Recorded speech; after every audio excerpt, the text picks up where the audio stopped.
today I'm going to take you through the creation process of how I make a page in my junk journal.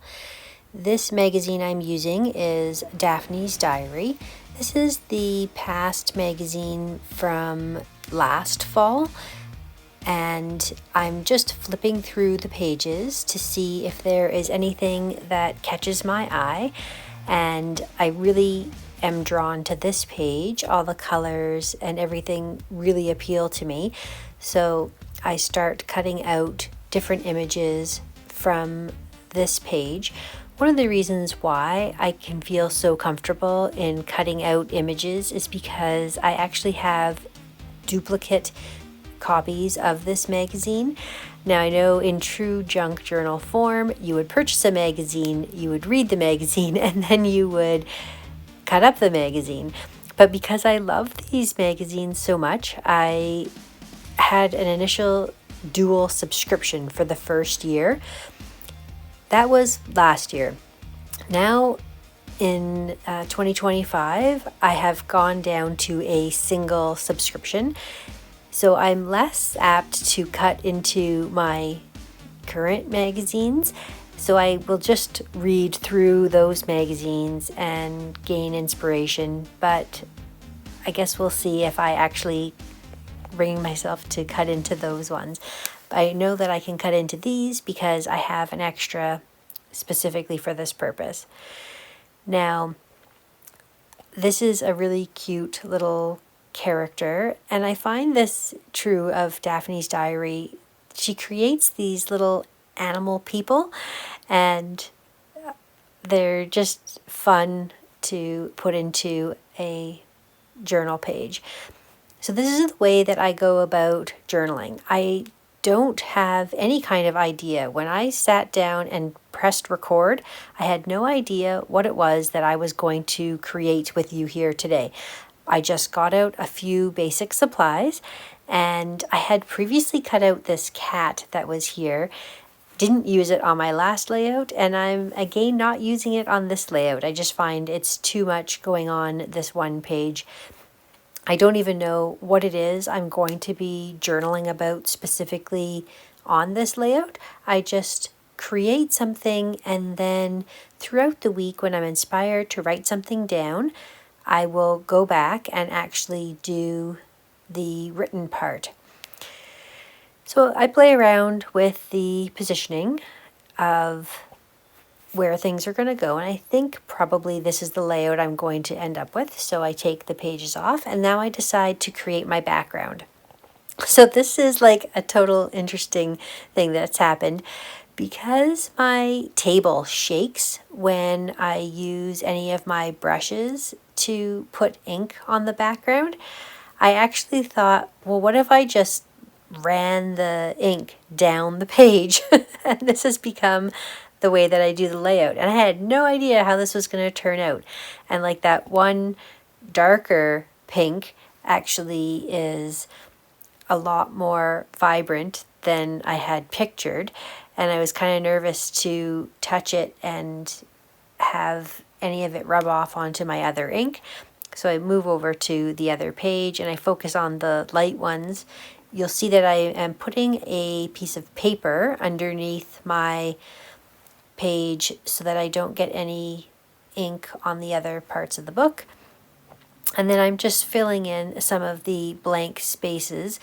This is just my impatience. I don't want to wait for things to dry. So instead of waiting for it to dry and running another color over, I'm like, well, I'll just use my brush and go in and fill in any blank spaces that exist like that. So that was simple. So like my background is created. I'm going to go through and add a little bit more color in a spot that didn't have any. But I know that I'm going to do some stamps. So I had looked through all of my stamps and just found some pretty neutral images, birds, butterflies, a cute couple of different words, and thought that I would glue down all of my images because I'm set as to exactly where they're going to go, and then that will allow me to start stamping. There's no point in me stamping and then gluing down my pictures because I might not get them in the right places. So I know that they're going to be added to the page, so I'm comfortable now to glue those in. And fussy cutting is like a fun little process that I enjoy, especially with a nice pair of scissors. Those scissors that I was using were from Close to My Heart, and they just glide through the paper.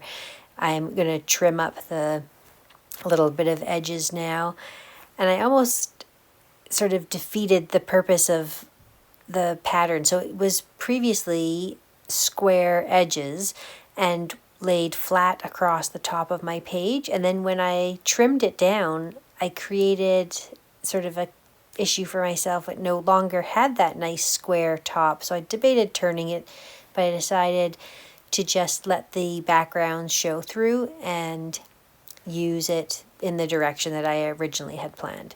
So now that the other ink has dried a little bit, I went through and did ink up those white spaces. A lot of the background does get sort of covered or has something else put over top, so it's only just, a starting point. When I go in, I may use my stickers or pens or whatnot to create some titles and such. So for now, I'm just going to add some black to carry through the black that the illustration has of the little bunny girl. And I pick out these butterflies. I decide I should probably test out these butterflies since these are stamps that I have not ever used before.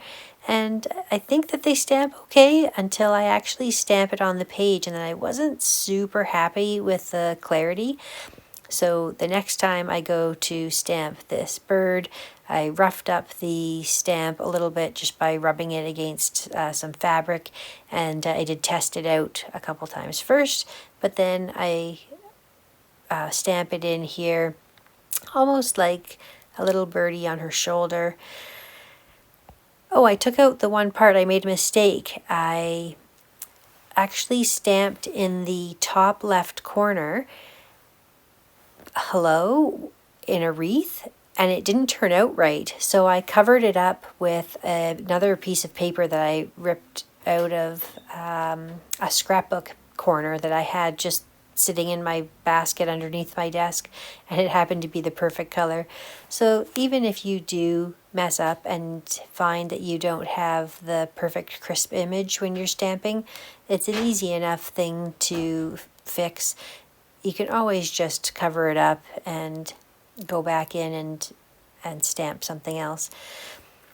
So I grabbed these cute strips from that same page in the book, and I originally was thinking I wanted something to go down the middle of the page, but after I placed it there, I realized I didn't love it, but I still wanted something on the page because I just love the colors so much, and I wanted to use the things that I had ripped out. So I start looking around for other places that I can put them, and I come up with a cute little spot for them in 3 different places, at the top, at the bottom, and then even right underneath here.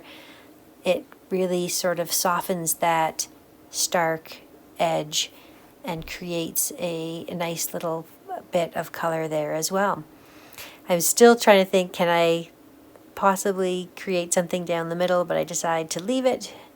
There's a couple pages I did a little look back on my previous pages that I didn't actually record on camera, the creation of them.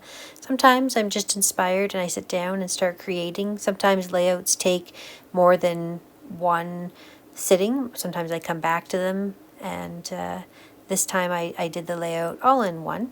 Just adding in here some different splashes of white, and then I'll go through and add the pink.